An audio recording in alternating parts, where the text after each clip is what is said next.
Hi there, Glocal citizens. Welcome back to the podcast that inspires a borderless mindset around manifesting a new world. I am your host, Florence Adu, and I'm happy to be talking to South Africa today. I don't know if I've had maybe I've had a few South African guests, but today I'm very excited to welcome this guest. He is a descendant of the Moyo, which means heart and soul, and Ndlovu, which means elephant clans. He has continued to marvel and draw strength from their combined histories and diversities.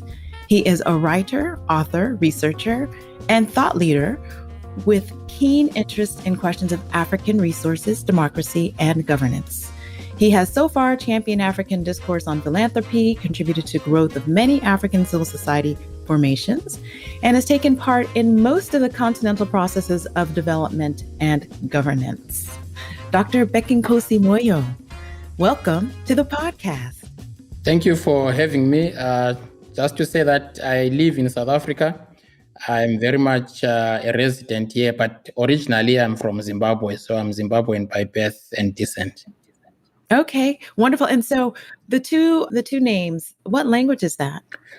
So that's Ndebele. Both Bhekinkosi and Moyo, that's Ndebele. But they mean the same thing in Zulu, which is found in South Africa. So my name is made up of a verb and a noun. Okay. So Bheka means look at, literally look at, and then Nkosi is a king. And so depending on your orientation, if you are religious, it might mean look up to the Lord, basically. But if you traditional, it means look at the king or look up to the king. And our societies are designed in such a way that there are kingdoms, and there's kingship, and a king is a very, very important institution. Yes. In people of my setting. So the Zulu, who are the foundation for the Ndebele, king is a very, very big institution. So if you traditional, it means you always have to look up to the king, because that's where you get direction from. Mm-hmm. And if you are religious, it also means that you always get your strength, your direction, your protection from the Lord, which is the king in Christian terms. Mm-hmm. So growing up and even as an adult, how did that impact how you saw yourself and see yourself? Yeah, so names have a certain impact, and they at times tend to shape the destiny of an individual. Mm-hmm. And so growing up, whether it was because of the name or because of my contextual setting, I used to go to church a lot, and in fact, those that know me know that I even attempted becoming a Roman Catholic priest. Oh, wow.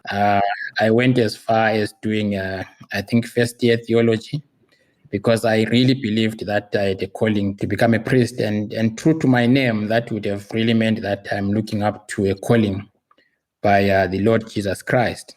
But, I then did not become a Catholic priest, but I became a different priest, which is what I do now on my day-to-day work. I still feel like I'm doing something which was a calling, but it didn't have to become a Catholic priest. So that's one impact that I think the name itself could have had. I mean, but obviously that name came from my parents, mm-hmm. and I'm sure my parents actually wanted me to live up to that name. And my mother was very, very religious.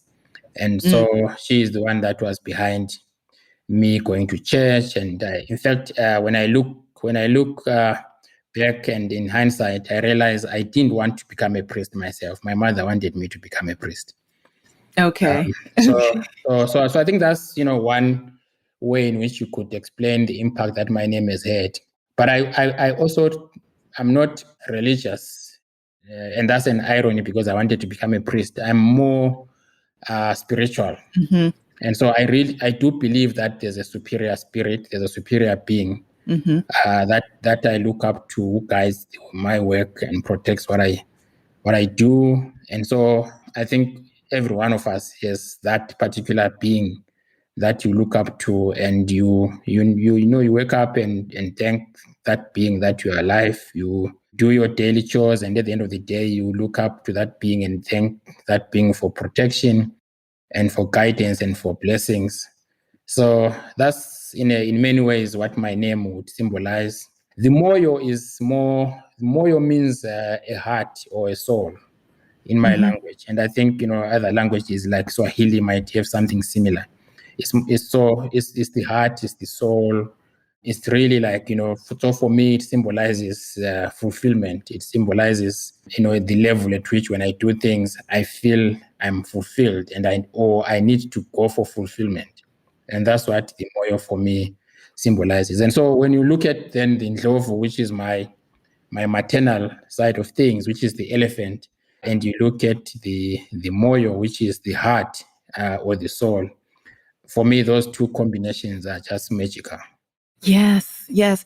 Elephants are magical beasts, indeed. Yeah. Just yeah. to the and I think we know so little, but we so much about them. But they're very magical. So you've covered my first question, which is where are you from? So you're from Zimbabwe. Where are you local? You're in South Africa. Where in South Africa are you?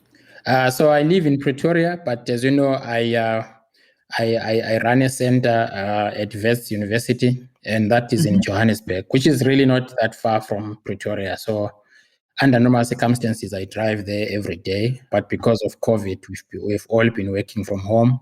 That's something also that is a theme that I've kind of lived by and I've followed over years, way before COVID, just trying to create enough time for flexible working time for myself and for the people that I've worked with. And in hindsight, again, I realized that when we started doing that, it was for practical reasons, but actually it helped us to prepare for what was to eventually happen. Right. And I think it's kind of the way of the world now is everyone really is more comfortable and able as we are to be these remote workers and remote communicators. Okay. So speaking of how you work, what is your craft? What would you describe your craft as? So it's always difficult to describe what I really do, even though I know what I do. So, in technical terms, I'm currently an academic, right?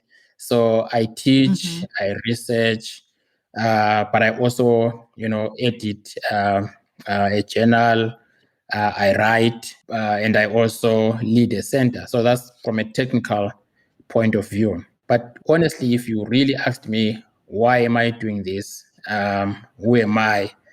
I would go back to what I said in the beginning, that I think that all of us are called to do different things. And we only realize that when we reach our 40s, going to our 50s, we begin to realize that what we are doing is actually a purpose. And you want to then maximize whatever time of your life is left to leave behind something that either your children, grandchildren, the communities that you might have been associated with can always look back and say, this is why this person was here. And so it's difficult for me to always describe myself in terms of what I do from a technical point of view. But I always want to look back and say, why would I have been created differently? I'm not the same as you or the person next to me. What is my purpose here? I didn't know what my purpose was up until I reached my 40s. And after my 40s, I began chasing what I realized made me happy. And I would go to bed feeling fulfilled. And it's not really financial at all. It's not material at all. It's something that you begin thinking about as you count downwards. So when you're going to your 40s, you are counting upwards. You are excited about the next year, the next year. But after the 40s, I mean, this is just specific to me. Sure. You start getting serious about life and saying, okay, do I have another 40 years here? Yeah. Probably not, especially if you look at the lifespan for most people. And so, you begin living each and every day as if it's your last, and you're thinking about what is it that people will remember me for? And, all the material things kind of just disappear, and you start focusing on substantive issues that really, really, really matter. And so that's probably a long way for me to say to you what I'm doing every day from a technical term. I'm trying to make sure that it really has resonance with my purpose now. Okay, got it. I want to come back to that a little bit, but so how did you, so all this journey to 40, until when you realized your passion. How did you come to be living and working and playing where you currently live? You mean like how did I end up living in South Africa? That's number one. Yeah. Number two, how did I end up in the philanthropy space? How did you come to be living in South Africa in the philanthropy space? Okay, so firstly, let's deal with how did I end up in South Africa. So it's a very classic thing that almost every person will say it happened to them.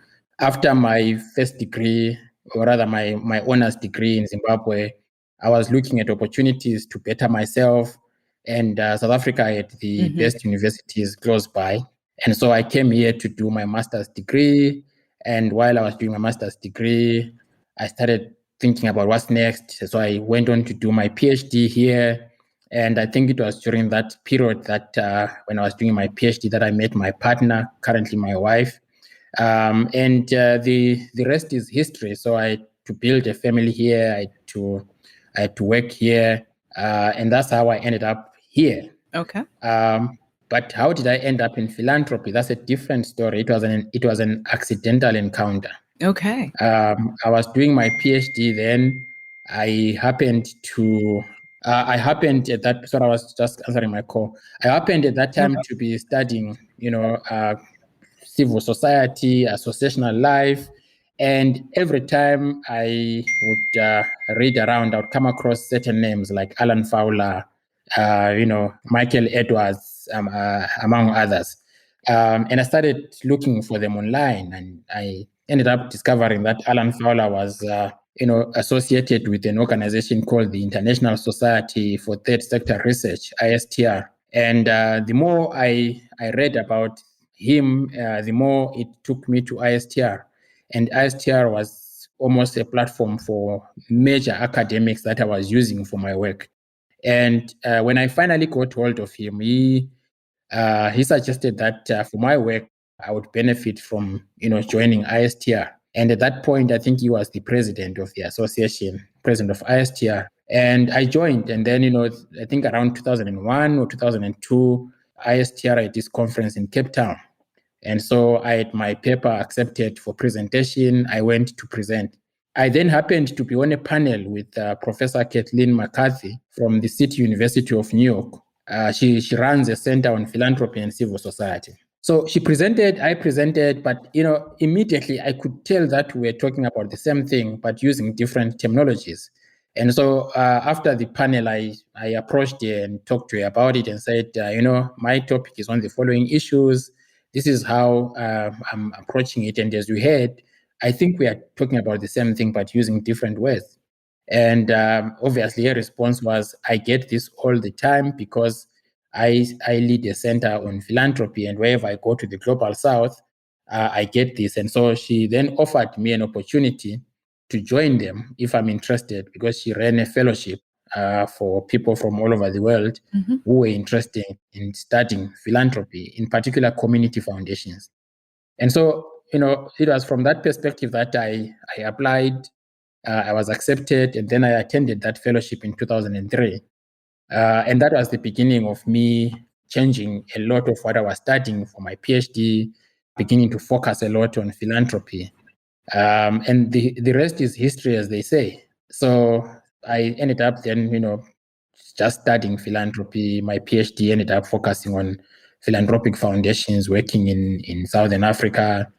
My first job was, we're working with one of the NGOs here in South Africa. But quickly, I got to be approached by the Ford Foundation in Southern Africa to do a paper on philanthropy in Southern Africa, which was presented in 2004 in Uganda, Jinja. And in that conference was the beginning of consultations around what was called the Special Initiative for Africa, which later became Trust Africa. And the founders of Trust Africa were at that meeting. So they were interested in what I was presenting. And they said to me, we would be coming back to approach you once we are ready, because we think that we need people like yourselves and others to help us build this institution, but also to promote philanthropy in Africa.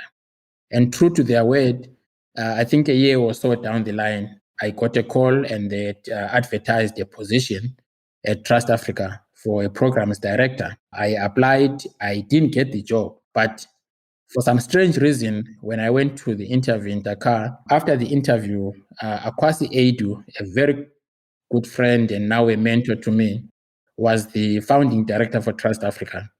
After the interview, I thought, this is done. I didn't make it. He then invited me that evening for dinner. And I went for dinner and he told me, you didn't make it, but the panel is so interested in you. So we are not going to give you this position, but would you consider if we gave you a different position? And that was to be a research fellow. And so I joined Trust Africa in 2007 as a research fellow. And it was during that time that I started developing a program on philanthropy for Trust Africa. And that led to a book that we did on philanthropy called Giving to Help, Helping to Give. It then also led to us, setting up institutions like the Africa Grantmakers Network, which became the Africa Philanthropy Network, and so forth and so on. And so, so that's in a long way how I got into philanthropy. And here we are now with the center that I'm running. What is the name of the center? So our center is Center on African Philanthropy and Social Investment, CAPSI in short. Mm-hmm. And that's at WITS? Yeah, it's at WITS Business School, yeah. Right. Okay. And so philanthropy in Africa is a big topic because what traditionally people think about in philanthropy is not that there's philanthropy sourced in Africa as much as it is a recipient of philanthropic proceeds. And so in your work at your center, you are shaping the minds of young people on how philanthropy works and how to systemize it into, I guess, the African ethic.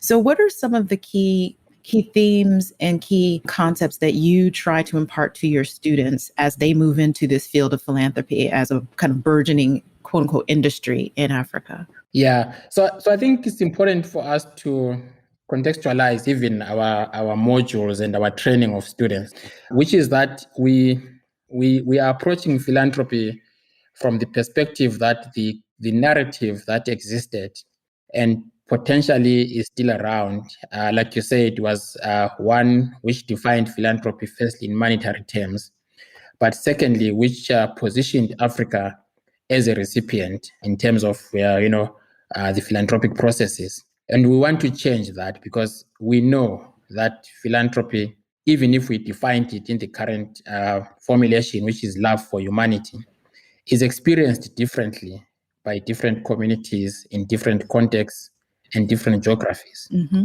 So we can't have a situation where African philanthropy is positioned way below and there's a hierarchy of philanthropies. And, top is American philanthropy, followed by, let's say, European philanthropy and others. And then down there is African philanthropy. That's the narrative that has always been out there. We want to change that because that's not true. Philanthropy is universal, and African philanthropy shares in that universality of philanthropies. Mm-hmm. It's just different, but it's not inferior or superior to other forms of philanthropy. So that's one area in which we want to change the narrative. And we can only do so if we do research on African philanthropy, write it from the African perspectives and African frameworks, tell our own stories. We can also change the narrative by training our own and developing our own experts in the field. And that's why we have a huge program on PhDs, masters, but also short courses as well. Because if we don't develop our own experts, we will continue depending on others to define the story and write the story for us. But I think the third component is that, there's always been practice of philanthropy at family level, in communities, nationally, continentally, and otherwise. So we want to, in a way, extract some of those stories from the past so that we can showcase how philanthropy used to be expressed prior to colonialization, during colonialism, and post the colonial period. Mm-hmm. Because in each and every stage of those processes, philanthropy was always present, but it was affected by those different processes, including today it's affected by globalization, it's affected by forms of migration and so forth and so on. So, but the fact of the matter is that philanthropy is still present. And so I think if you approach it from that perspective, then you will understand that when we then develop programs on philanthropy, we are looking at firstly changing the narrative. We also want to develop material that we can use for teaching. So we do lots of research, we do lots of case studies from an African perspective by African philanthropists of different forms: individual, community philanthropy, institutional philanthropy like your foundations, among others, your high net worth individuals. We're studying all of them because they are all different parts of what philanthropy looks like. But what are we teaching? We are teaching obviously from a critical, analytical point of view. Our pedagogy involves not just a lecturer standing there and teaching, but we also engage our students to also have experiential learning, but also to be involved in what happens in day-to-day context. So some of the modules that we are offering right across the board is leading philanthropic institutions. One of the key areas that became very, very necessary during this period of the pandemic is concepts around liquid leadership. How do you lead? How do you lead during times of uncertainty, during times of instability? And this crisis was so pertinent for us in terms of teaching about philanthropy, because philanthropy is always considered to be risk-taking, is considered to be flexible, is considered to be agile, and all of those things. And that's exactly what is required during this moment in time. So how do you lead philanthropic institutions now? But we also know that philanthropy entails resources, different forms of resources: financial, human, political, and otherwise. How do you manage those resources? So we have a module that focuses on management of resources, right?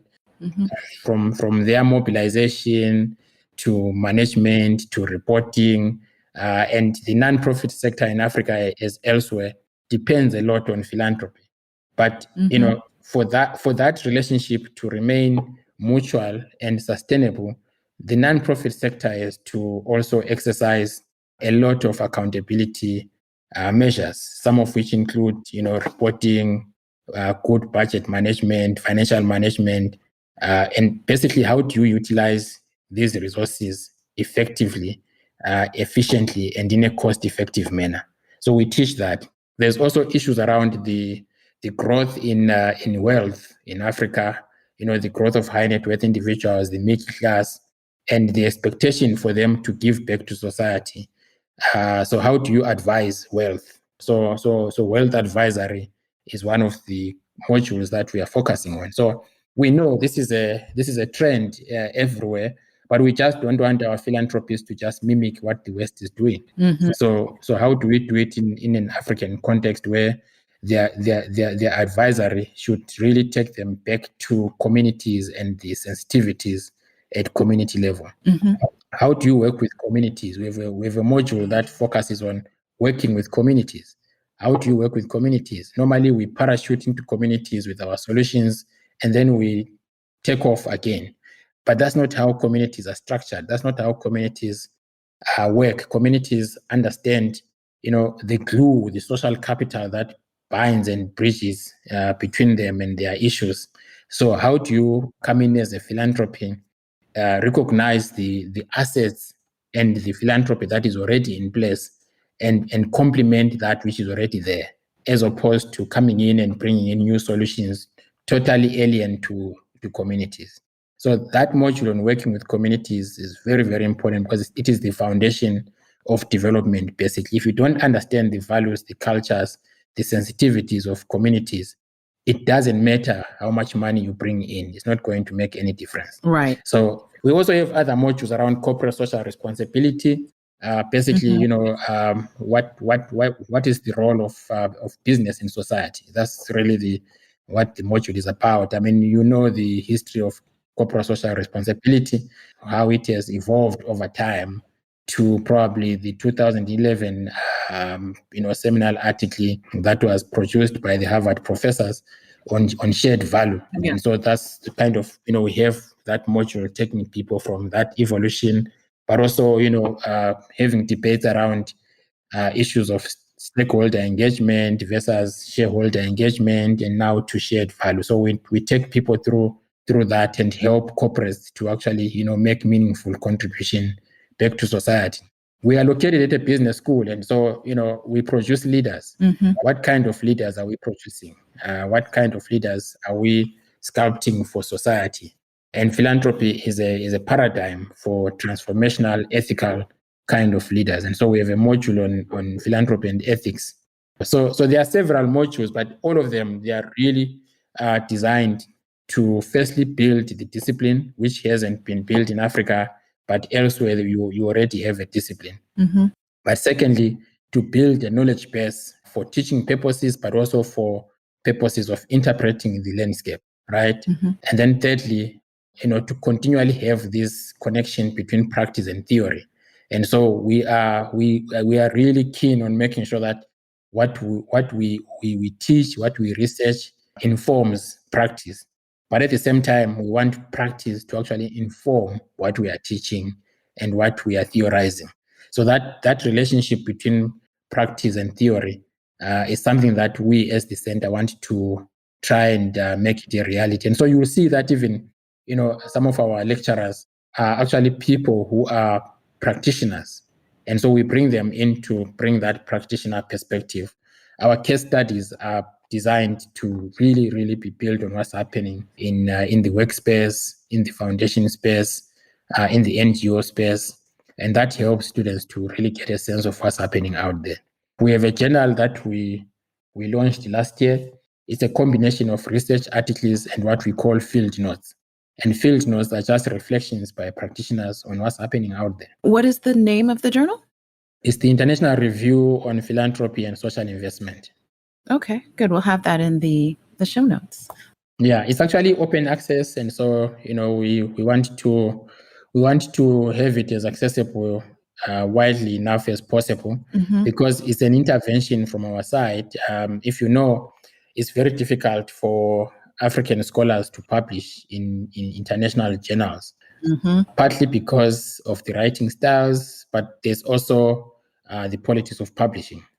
Right. Those that are well resourced, especially in the north, they do have the resources to conduct research, go to field work, and really be in a position to publish. And you compare that with most African researchers and academics, they really don't have resources at their disposal to even go to the field. And so from our end, part of what we wanted to do with the journal is to create a platform for the voices from the South. But we also didn't want to make it simply an African publication, which is why it's international. We want people to publish from anywhere in the world, even though we would prefer to have most of the articles coming from Africa. Nice. So I want to talk more about the grassroots side of philanthropy and how those who are recipients or those who are stakeholders, I want to say value, but not necessarily value, but just understand it. Because what it sounds to me like in a lot of ways is that the vocabulary that is used on the academic side and the corporate side is not necessarily what is understood by the people who are in receipt of philanthropic, because, people see their church as the same kind of resource that many people see philanthropic funds from, and churches are often recipients of philanthropic funds. So where I'm going with that is the idea of accountability. So the accountability not only on those who are implementing and using the resources for philanthropic uses, but is there an accountability that those who are receiving philanthropy need to have to the organizations in order to better value it or to understand exactly what that impact is and to be able to quote unquote pay it forward? So in other words, if I understand you very well, you are saying there seems to be a disconnect in terms of terminology between communities and academic people like myself and others. And with that in mind, is there accountability for those that receive to those that give, so that they can be, in a way, encouraged to continue? Sure, exactly. Paying and okay. So yeah, I mean, to begin with, there's always a challenge with the term philanthropy, and in my writings, and I think those of others, we have made that point that the terminology is actually something that is foreign to most people in the continent. And so we've tended to replace it with other terms like helping, giving, solidarity. In Southern Africa, there's a whole concept of Ubuntu, which means you are because I am. My life is interdependent on yours, and so Desmond Tutu and others really are the promoters of that kind of philosophy. I think that if you went to other parts of the continent, they will have different names and different concepts that would be closer to what I'm saying. So so we don't have to be stuck with the word philanthropy when we are talking to our communities. We can always switch it around and use those words which they are familiar with, and give examples that are very close to home. So I've always said that for me, philanthropy is a way of life. Philanthropy is part and parcel of who I am, and it's actually part and parcel of who everyone is. And so, in our context in Africa, you are both a philanthropist and a recipient of philanthropy. So you are a philanthropist. Well, at birth, you are already a philanthropist. You are a philanthropist during the time of your life.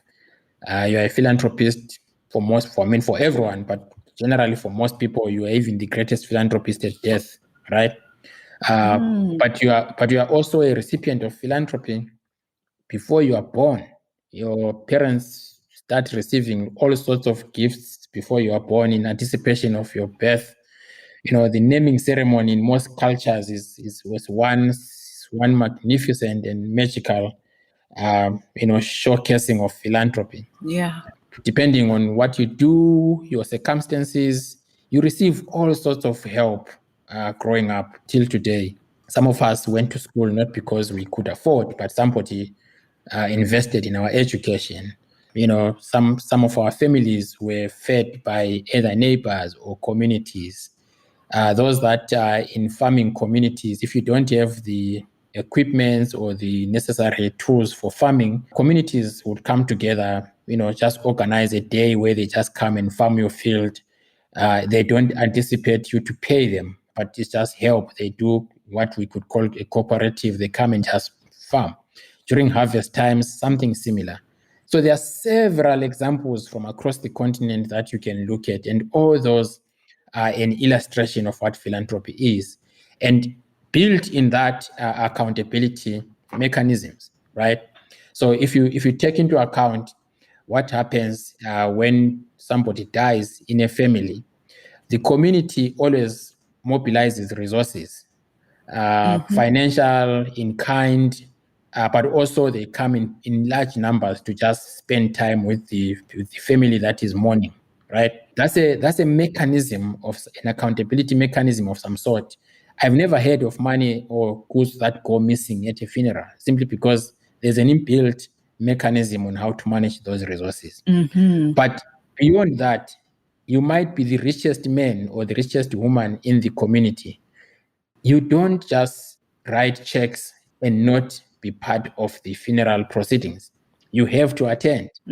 If you don't, and they then send you everyone reciprocates and sends you checks, and you are left alone to bury your beloved one, that's almost something that is unheard of. So there's no constitution, there are no rules that are written, but we all know that even the rich cannot just buy their way out of it. They have to give the money, but they have to also attend and be part of the funeral. So that's an accountability mechanism. It goes both ways.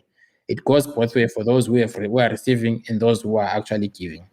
So why am I using this example? I'm using this example because even when it comes to institutional forms of philanthropy, where a high net worth individual, for example, let's say institutions like the Dangote Foundation, Tony Elumelu, the Bill and Melinda Gates, the Fund Foundation, if they give funding to institutions or to communities or to associations, the accountability is not just by communities to them on how they are spending the money or the resources. There's also accountability by the philanthropists to the communities that they are giving, right? They have to also account. Why are they giving them? What do they want from them? What are the kind of results that should come out of that? What is their responsibility beyond giving the money, beyond giving grants? What is it that they've built into it that will also make sure that they are not just creating dependency on them by communities. And when they decide to exit, what is their exit strategy? So there are all sorts of accountability mechanisms. What is the agenda that needs to be taken into account? So accountability is both ways. If it's just one way, then that's a philanthropy that kills. And I don't know if you are familiar with Titi Tangarembo's book, Nervous Conditions. And Nervous Conditions talks about this uncle who is in many ways trying to help his brother. But in trying to help his brother, he only chooses to support, the male child at the expense of a female child. And in the process, instead of, he thinks he's helping the brother, but actually he's destroying the brother, he's destroying the family, because when that male child dies, he has no choice now but to support the female child, because that's the only child left. And already the foundation is wrong. And we have already created conflicts, tensions, and all of that in the family. So there's philanthropy that kills. And if we don't build accountability mechanisms, then we will find that most of our philanthropy will be killing our communities. Right. Thank you for that. That was very well, concisely put together. So let's talk about Glocal Speak. So I have this question where we want to hear what you hear. So I asked my guests to share a word, a phrase, or a saying that is a meaningful part of your local experience, and why or how you came to value it as Glocal Speak. There are several, but I'm just thinking right now, what would be that phrase that normally comes to my mind every day? I mean, of late, I've been doing some work on the state of civil society in Africa and this capacity to scale up. In fact, coincidentally, we launched a report yesterday, which was commissioned by the Vodafone Foundation, Safaricom, and Vodacom Foundation. So Clearview and my institution, CAPSI, and a number of other researchers from the continent, we did that report. It was launched yesterday. It's looking at the ability of civil society to capacitate itself and scale up, but it's looking at barriers. So I'm thinking, if I think about that kind of work, so there are a couple of phrases. So one is capability and capacity development. And these are two terms that are used almost every day in our spaces in civil society. One is ways to strengthen, civil society to be part of development in the continent, and we have progressive institutions that build the capacity, but also look at the capability of these institutions, especially local institutions, to be able to be conduits of development. But the words are also used in many ways to disempower local institutions, because more often you hear you don't have the capacity to absorb resources, you don't have the capacity to implement, you don't have the capacity to do that, and that is used to justify resourcing northern-based institutions to do work in Africa. And when they come to Africa, they then commission the local institutions that in the first place were accused of not having the capacity to do the work. So those are double-edged swords, basically those two words. So that's the other is localization and domestication. Again, localization and domestication sounds like very good words, and I think these days you've probably heard of the shift the power movement, right? Which is really, really talking about, we are addressing the legacy of the past, where a lot of resources were located in the north, and that's partly due to the colonial past, racism, and among other forms of discrimination and inclusion. I mean, exclusion. And so we are shifting power to the south, and that's the narrative, and there's a movement that is championing that, and we support it. But the challenge, though, is that a lot of international organizations have actually moved to African cities, and they've localized in Africa, registered in Africa, domiciled in Africa, recruited African experts like myself and others. In the process, that's weakening local institutions. partly because they cannot compete at the same level with these institutions that are now African, but they've got a huge infrastructure behind them. Yes. Secondly, we know all of us we end up in these international institutions because from a how can I put it? Just from an existential point of view, they pay more, they offer more security than local institutions, and so most of us end up in these international institutions, and so basically we are depleting the talent for local institutions. So on the one hand, you hear of domestication, localization, shift the power, and that might sound really, really good because it means we are saying decisions must be in the South, decisions must be located at the local level, power must be held by myself, Peggy, and others like me.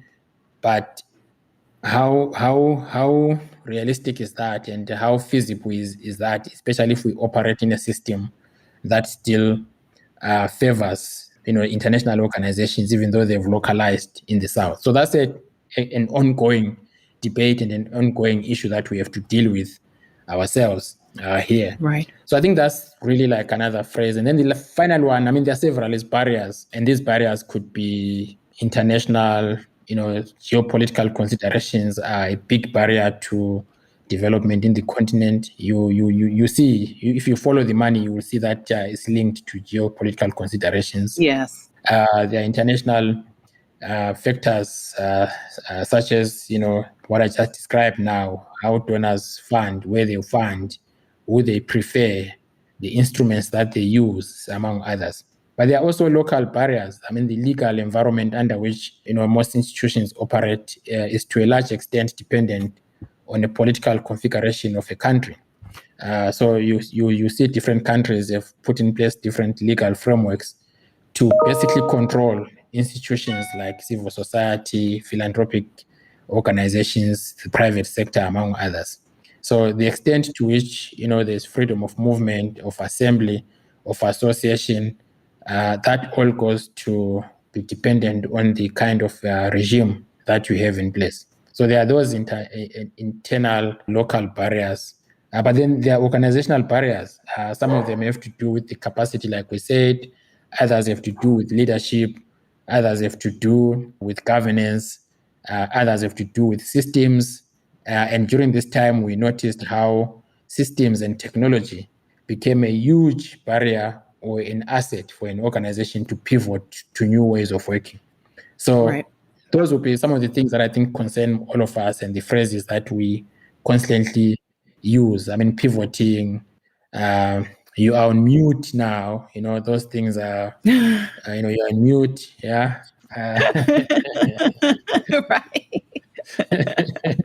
So you're on mute is a very interesting phrase. It's not just about Zoom and whatever. It's not technological only. It's also about your voice, right? Yes. It's also about Yes. your voice in the international system.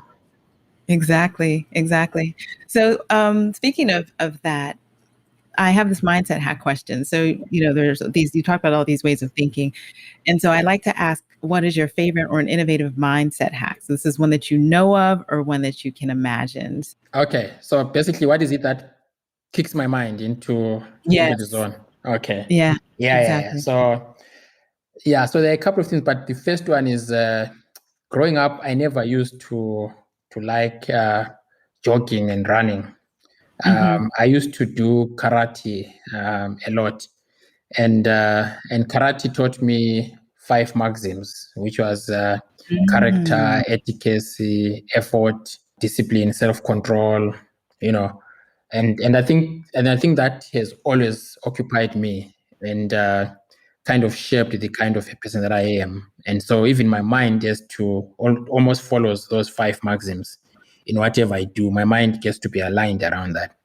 But of late, I've kind of gotten into this jogging Okay. a lot. If I don't jog, my day sounds and looks a bit weird, and my mind is not really kicked into action. So it's something that I discovered. Well, at school I hated cross country, like long distance. I wasn't even good at sprint. So I really hated running and jogging. But as from 2016 thereabout, I started, doing just 2 kilometers here, 1 kilometer there. And then I discovered that I actually could do 5 kilometers. I could do 10, I could do 15, I could do 21. And I haven't stopped. So I just love conquering distance. I just love conquering distance. Nice. Yeah. And so once I do that, my mind just Goes in his zone. Yes, it's a meditation. I absolutely agree. Yeah, I've been a runner for most of my life. So I've been nursing a little bit of runner's knees. So I'm slowly making my way back to the regular runs. And I absolutely agree. Like the exhilaration of getting the mind in the zone on a run is something that's great. But I also use it now. To also, I'm a father, so I also use it now to kind of, it's not really training, but just shaping my kids around it. So I use it to teach certain values. So one of the values that I used to teach them is patience and resilience. So if we agree that we are going to do 2 kilometers, we have to do 2 kilometers, unless it's a matter of life and death that forces us to stop. We have to do 2 kilometers. And the reason why I insist on that is because I want them to realize that if you put your mind on something, don't stop simply because you feel tired, right? Push yourself until you reach the end, because one day you'll be in a position where you have no choice but to finish the 2 kilometers. And if you have never tested yourself, you are going to struggle when that happens, right? And that could be in a project management perspective. It could be in writing an exam. It could be your career. It could be your purpose in life. You just have to be resilient, and you just have to be patient. So you are not going to just sprint and get 2 kilometers just like that. It will take you to be patient and cover the ground. That's what is important. So that's very important. I think the other thing that I could tell you that also enlightens my mind is gardening. Gardening, yes. Yeah. So I spend a lot of time, and I dare say I spend a lot of money on the garden. Because it also has taught me a number of lessons around project management. So I know each and every plant, every tree that I have in the house. The majority of them, I planted them myself. So I saw them from the day I planted to where they are today. It's almost like I have a personal relationship with each and every tree and every plant in the house. So if I fail to do, let's say I plant something and it struggles to grow, I make it my mission to understand why, and until I get it right, I don't stop. So that's another side, that if I'm not doing my usual work, I'm not jogging, I would find myself, almost, it's almost like I naturally find myself in the garden, because it's just a different space altogether for me. Yes, absolutely. I absolutely agree. I since moving to Ghana, I've become more of a gardener. I grew up gardening. But the idea of you planting a tree, and I planted trees 5 years ago, and now they're fruiting. So it's the beauty of seeing, like, oh, and I've nurtured it, and I've paid attention to it, and I talk to it, So yeah, I agree with you. Like, those are definitely very good mindset hacks. So let me ask you, what in your mind is, I don't want to say the future, but where do you see philanthropy in 10 years in Africa in particular? Yeah, so, this is a very important question, because, a couple of years back, it was very difficult to even talk about philanthropy in Africa. It doesn't mean it didn't exist, but we were not talking about it. We were not writing about it. It was very difficult for you to pick a magazine, pick a book, and find a chapter, an article on philanthropy. There were very few local institutions that could identify themselves as philanthropic or the other. But here we are today. Philanthropy has grown in leaps and bounds. in Africa. We now have infrastructure organizations right across the continent. We have the Africa Philanthropy Forum, we have the Africa Philanthropy Network, we have the Independent Philanthropy Association in South Africa, we have the East Africa Philanthropy Network, and other like institutions across the continent that are dedicated to building and promoting philanthropy in its different expressions. So that's one example of what did not exist and it now exists in the past 15 or so years and is growing, right? Mm-hmm. The second is the growth of local philanthropic institutions has also been phenomenal over the last couple of years. So we now have community foundations right across the continent. We have family foundations, we have operating foundations, we have corporate foundations, we have initiatives like voluntarism, corporate social investments, and all sorts of forms of giving that probably used to happen, but they were not given prominence and visibility. Now they're happening. They're everywhere. We have conferences, we have dialogues, we have webinars, left, right, and center on philanthropy in Africa and African philanthropy. And that is going to even grow and grow and grow. You have centers like ours now that are dedicated to teaching philanthropy, researching philanthropy, and promoting the practice of philanthropy in bridging the gap between practice and policy and theory. That did not exist. In government now, you have governments that have established philanthropic units, right? Some of them have even gone as far as writing strategies on philanthropy. The government of Rwanda has a strategy on philanthropy, which I happen to write for the government, right? So there's a philanthropy on a strategy in the government of Rwanda. You go to Liberia, there's a secretariat, a philanthropy secretariat, right? That is in the Ministry of Planning. You go to South Africa, the Department of Science and Technology and Treasury are the departments that are dealing directly with different forms and types of philanthropy. You go to Kenya, Ghana, Zambia, you find SDG philanthropy platforms, right? So the point I'm making is that 15, 20 years ago, we did not have all these new and different typologies and different developments. From a policy point of view, again, like I'm saying, different governments are beginning to think differently and to put in place some policies on philanthropy. Philanthropy for the first time in 2014 and 2015 was involved in the formulation of SDGs for the first time. I also had an opportunity to make a presentation at the adoption of the SDGs at the UN General Assembly on philanthropy, and I don't think that had been done before. So there has been growth, there has been visibility, and I think the future of philanthropy in the continent is even much brighter, given the many challenges that we are facing. ODA, the Overseas Development Assistance, the development aid for governments, has declined. It has declined in massive ways. And that has left governments with no choice but to compete with civil society for philanthropic resources, right? So that's a major development in the continent. So philanthropy is going to play a huge role when it comes to issues of development, but also complementing the functions that governments are doing in our different countries, right? The second is that the growth of high net worth individuals in the continent is something that we should all be paying attention to. I'm not sure if you're familiar. A couple of years, I think 2 or so years ago, Oxfam published a report that showed that there are three wealthy individuals in the continent whose wealth is equivalent to 50% of the population.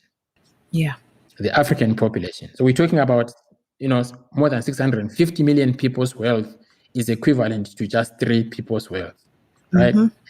Yeah. But the picture of high net worth individuals is actually growing because these are billionaires that I'm talking about. You also have multimillionaires. You've got high net worth individuals, people whose net assets is $1 million and above, and those, if they really focus their philanthropy to address social justice issues or to address systemic and issues of structure, they are likely to change the narrative of the continent. So there are high hopes really on high net worth individuals. I mean, the recent research by Bridgespan showed that during the period of March 2020 and December 2020, high net worth individuals gave more than they've done in the past 10 years. Wow.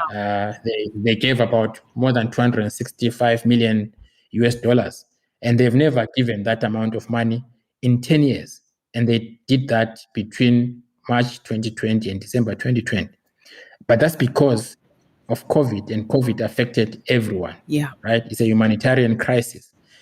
But why can't we do the same even for other causes that have always been around, like inequality, gender-based violence, among others? Would we be here if high net worth individuals were giving at the rate at which they did last year? We definitely wouldn't be here.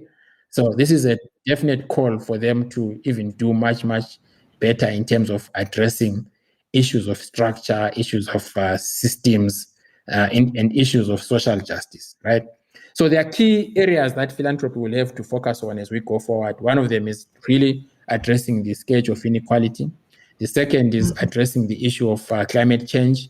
If we think that COVID-19 is destructive, we have not seen the West when it comes to climate change. Yes. We are beginning to see examples in different parts of the continent. So philanthropy will have to be innovative and begin addressing issues around climate change, adaptation, mitigation, among others.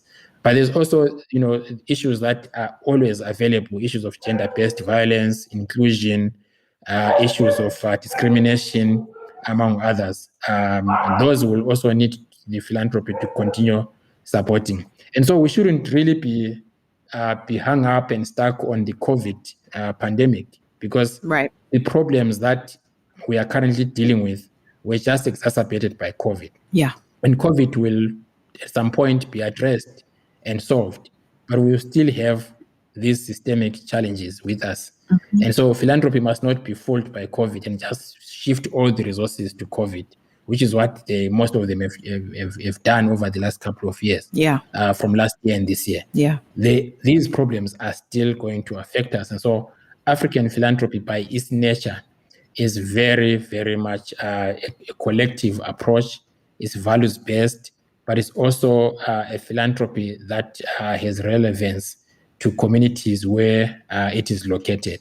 And so we're expecting solutions to come from where the problems are. And that's basically what African philanthropy should do.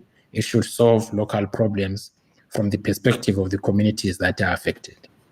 Okay. So in the coming years, we expect just more homegrown, local problem solving and solutionscaping. Definitely, it's already happening. I think that we just need to shine a spotlight on that. I mean, if you look at Ebola, you look at earthquakes, you look at the COVID pandemic, who are the first people to respond? It's not international philanthropy. It's not big philanthropy. It's communities. It's local solutions. So that's where the solutions are. That's where innovation takes place. And any technology that does not take into account that is not going to be relevant for communities at all. Absolutely. So before I let you go, I can tell that you're an avid reader. And so in your not so academic time, what are some of your favorite titles that you read or have come across over the years?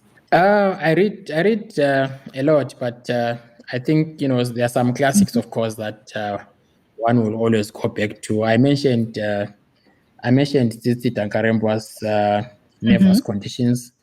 It's a classic text for me. It's always relevant to the work that I do, because it's written from the perspective of somebody who is disempowered, trying to describe social conditions, but it speaks to the kind of work that I do in terms of understanding African philanthropy.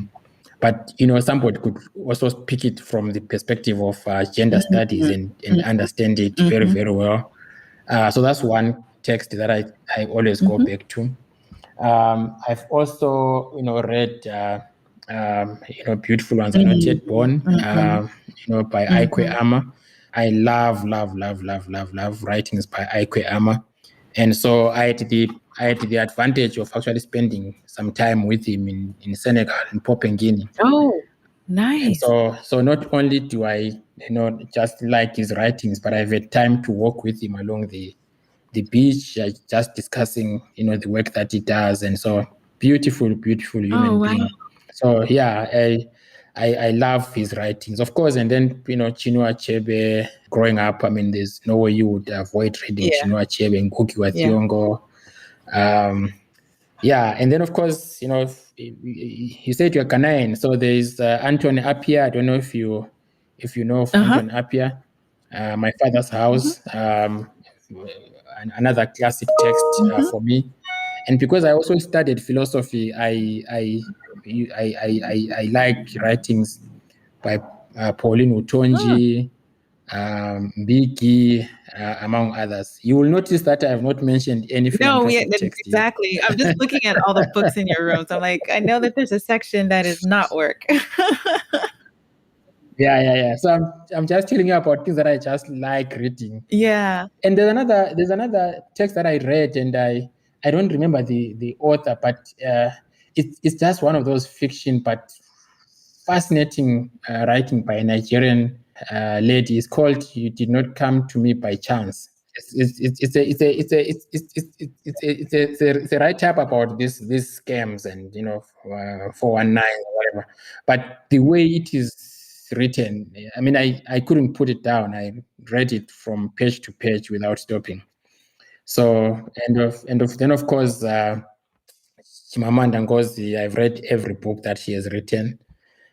So yeah, I can go on and on about my books. But let me stop there. No, those are great ones. So that title was "I Did Not Come to You by Chance" by Adobe Trisha Nawubani. Yeah. Okay. So those are good ones. We have a nice set of books for the show notes for our listeners to listen to. I'm sure you're familiar with Ghana Must Go, right? Yes. Yeah. I love to read as well. So I'm always looking for new titles as well. So this is a new one that I'll pick up as well. So thank you for that. Yeah. Okay. So before I let you go, do you have any last words for our listeners to share? No, I think, thanks for the opportunity to just talk about myself, the work that I do with my colleagues. It would be very wrong of me to end this without sending shout outs to my colleagues at the center, who really make this work visible. And I think that without the colleagues, without the school, without the supporters that fund our work, it would be very difficult to even have our voices heard. So I just want to send a shout out to everyone that has been involved in the journey that we've been embarking on.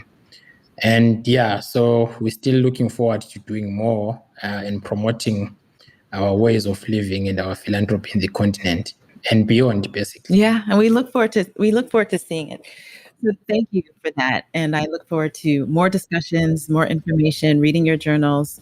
Keep up the good work. We really appreciate it. Thank you. Thank you for having me. Yes, thank you. So listeners, this has been another episode of Glocal Citizens. You can catch us with a new episode each and every Tuesday at www.glocalcitizenspod.com or wherever you get your podcast. Give us a shout, give us a like, share, subscribe. It helps people find the podcast. So until next time, bye for now.